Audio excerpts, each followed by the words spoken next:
Guys and dolls. So just bringing you a wee late video just to catch up on what's been happening regarding Tommy and reform. Um, so as most of you will know by now, Tommy has come out and asked everybody to support reform. Now, you know, I got my own personal things, you know what I mean, and like my own personal beliefs, and so I'm going to bring them to my followers, and you got to remember, this is just my opinion, and I've got a vested interest, so I have in my country because of my daughter, and I've got serious concerns, so I have for the future of my daughter. And politics, to me and everybody else, is really important. And I am surprised, Tommy's came out and asked people to support reform. Um, Now, I'm trying to get my head around what's happened. So I am, because, as we know, Tommy's in prison. And even though he's getting emails and visits and all that, he's no seeing anything online. For instance, he never seen the podcast that Farad's did that I'm going to bring to you in a wee minute. Just a small part of it, Um,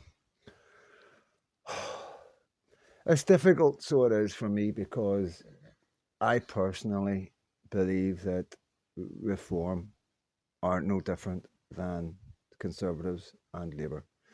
And, you know, my focus has always been that we need to change the format of politics.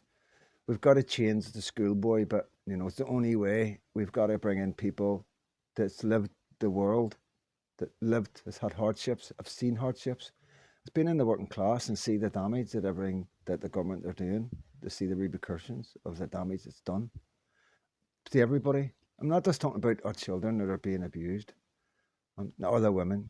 I'm talking, or the men that are being beat on the streets by gangs.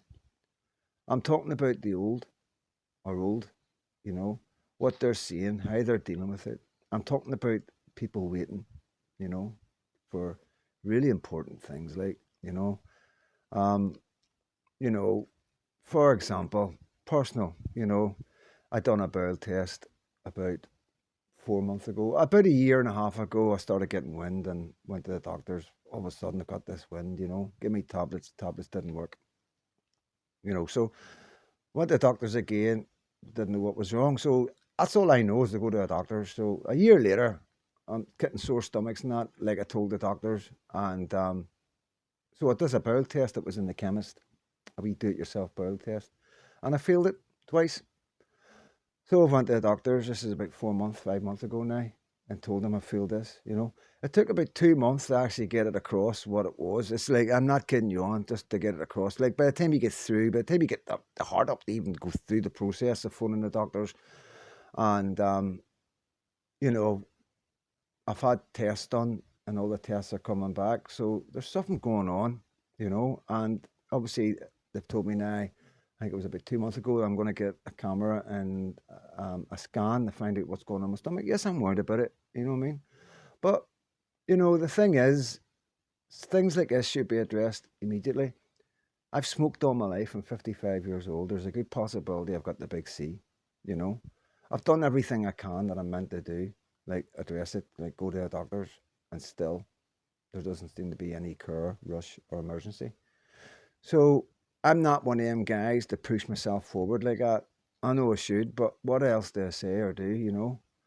And I imagine there's thousands upon thousands of people like me, and a lot of people are just going to pass away without getting the treatment that they should have got.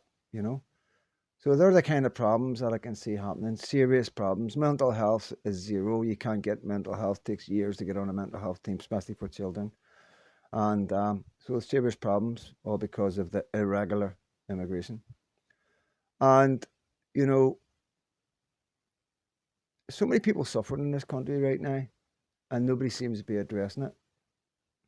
And our only solution seems to be is to vote for the establishment yet again, when we've got other options. And it doesn't make any sense to me at all, you know. And it's not about the way UKIP have treated Tommy. That's between UKIP and that's between Reform and Tommy, right? The way Nigel Farage has treated Tommy, and fair play to Tommy, putting it behind him and going forward.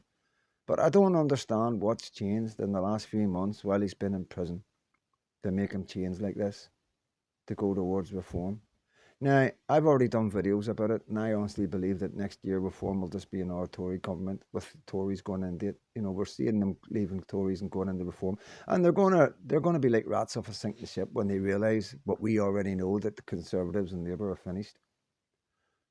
You know, I honestly think we've all got our own opinions and that we've all got our own choices in life, but unfortunately, there is a lot of people in our world, in our country, that are like sheep and just follow blindly anybody, you know, without actually looking into it and actually thinking about it and looking outside the box, So all I'm going to do to you to try and explain to you where I'm coming from, where my head's at, and how disappointed I am right now. I'm going to let you watch this video. It's just a short video. I'm going to cut in the middle of it to address a few issues, and then I'm going to wrap it up because I don't really know what else to say. I'm a wee bit taken aback right now, to be honest with you. And who am I? I'm just talking to my followers, the people that's been with me from the start. I'm not here to cause problems. I'm lucky if I get 200-300 views in my videos. It's not going to make a big change, a big difference. You know what I mean? I'm just talking about how I feel right now to the people who like listening to how I feel when I'm up, when I'm down. You're always there to listen to what I've got to say. And I'm not one of them guys. I've never been one of them guys, and it's probably a downfall of mine that I don't. It's not that I go against the grain, but I can't go with the grain if the grain isn't right. If I personally believe that something isn't right, I'm going to trust my own instincts and go the way I feel. Um, I'm not here to cause problems or hangy. You know how much love I have for Tommy. You know how much love I have for the movement, for Richard and Paul and Mayor Tusi. Yeah, all patriots that are working hard. Got so much love for the guys, but I'm not going to blindly follow people when I don't feel it's right. I'm not going to sit here when I know most of us are all going towards reform. And I know I lose followers because of it. I understand that. But like I say, I'm not here to make money. I'm not here to milk anybody. I'm here just to help my own mental health, try and do a wee bit for my country, try and bring awareness, and try and help people who think like me to know that you aren't on your own. And that's basically what I'm all about, and it's all to do with my wee girl and my concern about what it's going to be like in 20, 30, 40 years' time. But talking about that, let's watch this. The majority of British Muslims see the extremist Islamists and are as concerned as the rest of... No, they're more concerned than us. They're more concerned? Of course, because it's more likely to affect their lives. Affect their lives. So, as I've addressed in quite a few of my videos, I see the problems in England just like I've seen the problems in Northern Ireland. When you segregate communities and you have a group of one religion, extremism will rise. And yes, just like I've said, the moderate Muslims, the good guys, aren't happy. But you've got to understand how difficult it is for them when they're in these areas. And this is the things, these are the little small details that these people who are telling us what to do, Nigel Farage and all the rest of them, aren't realising. They're not realising. They think they've got the solutions. The solutions have already gone. The solutions were gone when we started segregating communities. When you've got extremism in a community, moderate Muslims won't be able to do or say anything about it. And that's just the way it is. Just like in Syria and Iraq with ISIS and the Islamic State, there was thousands upon thousands of normal Muslims, and we've seen that they complied, probably through fear than anything else. But we've seen evidence of what happens, and you know, this is something that needs addressed and nobody's addressing, and it's going to get worse before it gets better. I can assure you of that. Okay, so I I need mean, I mean, if you're a Muslim family and the news is all about radical Islamists committing heinous acts, you know, you're going to think, wow, my neighbours may well be prejudiced against me because I'm Muslim. yeah. So I think they're even more concerned than we are. Okay, so although I see that there are plenty of noble British Muslims, Zia Youssef being a great example Yeah, of one. yeah. I've had on the show Ed Hussein, who I think is another. And I could name others. There's certainly some great British Muslims Yeah. that give me great hope.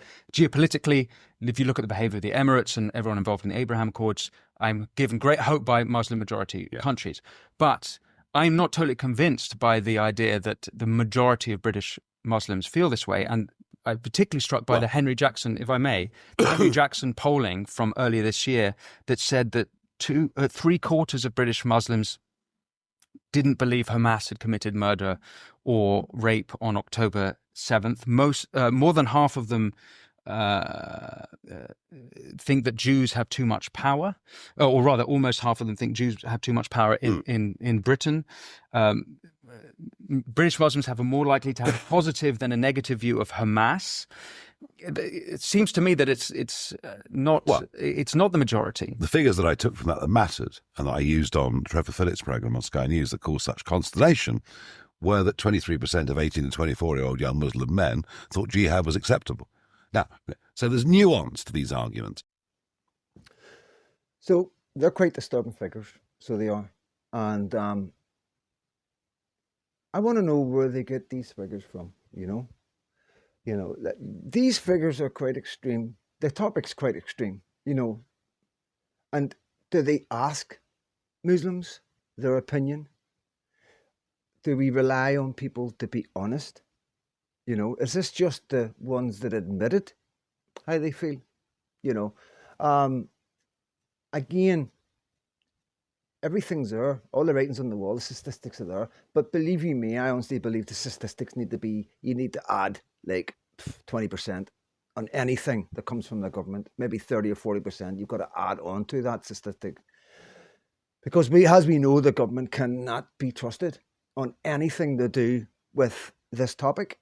They are doing everything to hide stuff from us. So why would we think for 1 minute they would be honest about coming out with statistics that are so damaging to the whole argument for immigration and people integrating into our society? And this is where it's so difficult to have any sane national debate about anything. The nuanced argument is that there is a growing number of young Muslim males who loathe who we are. Loathe. Right. So there again, we're being told exactly what we already know, right? So they loathe. We already know that, right? We understand. We are there, right? So when I talk to people about this topic, and a lot of people are quite disgruntled. There is a lot of people that just don't understand the different culture, and this is the common thread that whether you like this or not, right? I swear on my mother's grave, I don't make nothing up. I'm telling you what I hear, what the majority of people that I meet are saying to me, and they all say the same thing, that they feel that they aren't liked. They feel that some Muslims do look down their nose at them, and that they do loathe them. And it's like we just say it as if these characters over here, they loathe us. They really loathe us, and we just move on. Why do they loathe us? What have we done to make them loathe us? So, first of all, they're in our country. Second of all, they're getting our benefits. Second of all, they're dealing with a two-tier where they're getting away with blue murder. They're getting bail for everything. They're allowed to break police women's noses. They're allowed to tell other people to behead or end people on telly, on internet, and they get bailed and spend Christmas with their families. Well, armed guys who state an honest truth. I don't care what anybody says. That guy's a Muslim, referring to the South Port attack. That guy, Axel, whatever his name is. Yeah, he was a Muslim. He wasn't a Christian, from a Welsh Christian. He was a Muslim, and he was quite happy letting everybody know that. Everybody and their uncle knew it, but everybody and their uncle had been silenced. And as you can see, one man's in prison still to this day for telling the truth, for saying, no, government, you're lying. He's not a Christian. He's not a Welshman. He's a son of immigrants, and he's a Muslim, you know. And then we find out that quite possibly the fact that he's in court with his thingy up was to cover his beard. That's what people are saying, you know. And we also hear that he's also going to the mosque, you know. So we need to understand why we are loathed, yeah. We need to understand why there's so much hatred, yeah. Why is there so many Muslim men on internet saying that they're going to take over Britain? The ISIS flag is going to fly over Downing Street. You've seen the videos. We've all seen the videos. And there's not just one or two. There's quite a lot saying this. They're saying it on the boats. They're saying it when they're here. You see the one with the Somalian when he threatening Tommy, saying we're the Somalian part, they're here, we're everywhere. You know, we know they loathe us. You know, we know that. But let's not just brush it under the carpet. Let's address it. That's the only way we're going to go forward with anything is by addressing it.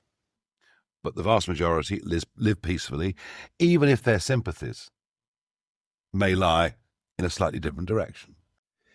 Even if their sympathies lie in a slightly different direction. They're not exactly loathing us, but their sympathies lie in a different direction. That doesn't make any sense at all. Now, if I had been the interview, I would have asked for collaboration on that, or not you know what I'm saying? I would have asked him to explain what he means by that, you know? And we all have sympathies in terms of our own tribe, our own family, when at times it may not be rational. Yes, Nigel. We do have sympathies towards our own and our own tribes. This is our country. This is Britain. We're allowed to have them sympathies, you know. We're not in another country trying to have sympathies towards our own. If we were in another country, we would be behaving adequately towards that country. We wouldn't be in there causing problems. We wouldn't want to be taking over the politician. We wouldn't want to be taking over the country. We wouldn't be demanding this, that, and the other. And we certainly wouldn't want to be a new name being made called Christianophobia, you know. We wouldn't, but would be, you know, so that you can't compare that with us, Nigel. Come on. Am I concerned about the Hammer stuff? Of course I am. But the nub of it is, we have a Muslim population in Britain growing by about 75% every 10 years. Right? That's just where we are. Mm-hmm. 75% every 10 years. Now, that's not where we are. Those figures are being taken from statistics from the past 30, 40 years. That's how they've worked that out. I can assure you, right, the last 10 years, if you were to work it out, and because it's not going to change, believe you me, the boats aren't going to stop. There's more and more going to come in. There's 110%. Labour are not going to do anything about it, just like the Tories. You know, they've been ordered to do this. And all they're doing is saying, oh, the Tories have done this and it's really bad and they shouldn't have done it, but they're not going to do nothing about it, right? Those figures aren't right. Those figures are based on regular immigration. It isn't based on irregular immigration. The million that's came in the last year. Start doing the sums from that million and you'll see a big difference in 20 years, now 50 years. You'll see a big difference in 30 years, not 50 years. It's like everybody's just scared to do the math. I've done the math. It doesn't take a rocket science to do the math. We are in trouble. We are in trouble. If we politically alienate the whole of Islam, we will lose. We'll lose. So how does one include We them? will lose. By 2050, goodness knows what kind of a terrible state we're going to be in. So, again, 50 years' time, we're in a terrible state. We will lose. He said it enough times for us to get the message. We will lose. And we won't lose if we bring them with us. But this is the point I need to make. And everybody needs to understand this, because this is where you're getting the wool pulled over your eyes. What if they don't want to come with us? What if they don't want to come with us? What if they want to have their own politicians in charge? What if they want Sharia law? Yeah. What if they want every woman in Britain to cover up? Even at the beach.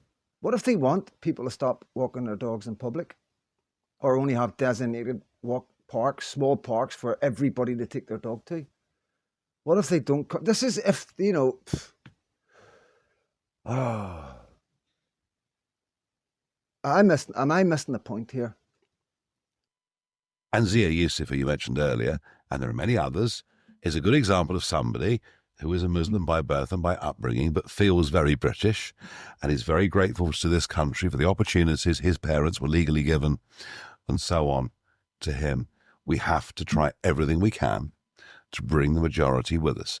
They will have private observance. They will have slightly different ways of how they live their lives, perhaps to you and me, but they will be part of the club overall. That is what we have to strive for. Yeah, that's what we're striving for, innit? That's what we're hoping for. Wing a prayer, innit? You know? So we've got to hope that they come along, and we've got to accept all the changes because they're different. That's basically what he's saying.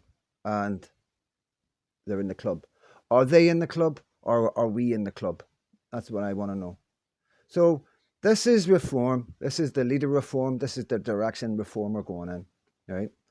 Now, I am quite frustrated of what I've seen, what I'm hearing, because this has been out for a wee while, right? Not that long, but a week or so, right? And I didn't really want to do this, you know, because I've only taken 10 minutes of it, 5 minutes of it, and broke 5 minutes of it down. I could do it with every single time Farage comes up and speaks, because he's saying just enough for you just to go, oh, but you aren't looking into the fine detail of what he's saying.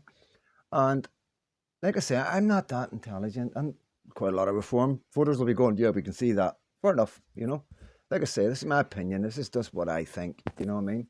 And, you know, what I see from that man scares me.